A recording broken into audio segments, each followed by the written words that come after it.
நீங்கள் திருப்பரங்குன்றத்திலே வந்து ஜெய் ஸ்ரீராம் என்கிறீர்களே, அயோத்தியிலே போய் அரோகரா என்று சொல்வீர்களா? நான் முருகன் தமிழ் கடவுள் அப்படியெல்லாம் நான் கருதுகிறவன் இல்லை. ஆனால் நம்பிக்கை உள்ளவர்களுக்கு நான் சொல்லுகிறேன், நீங்கள் இந்த கோயிலில் இந்த முழக்கத்தை தானே சொல்ல வேண்டும். எதற்காக அயோத்தியை கொண்டு வந்து திருப்பரங்குன்றத்திலே திணிக்கிறீர்கள் என்று நான் கேட்கிறேன். எனவே இவர்கள் தான் இந்துக்களுக்கு எதிரானவர்கள். நீங்கள் விளக்கேற்றுங்கள், அது கூட சிக்கல் இல்லை. ஆனால் இந்த தூணில் தான் விளக்கேற்றுவோம் என்று அதற்கு இவ்வளவு பெரிய போராட்டமா?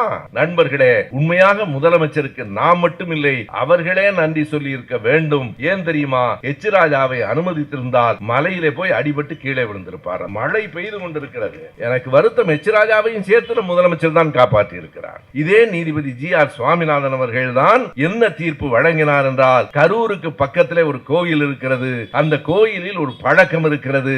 எப்படிப்பட்ட பழக்கம் என்றால், முதலில் பார்ப்பனர்கள் எல்லாம் அங்கே உட்கார்ந்து அந்த இலைகளிலே உண்டு முடிப்பார்கள். அவர்கள் எழுந்ததற்கு பிறகு அந்த எச்சில் இலையில் உழைக்கும் மக்கள், நம்மை போன்ற மக்கள், ஏழை மக்கள் அந்த எச்சில் இலையிலே உருண்டு உருண்டு போக வேண்டும்.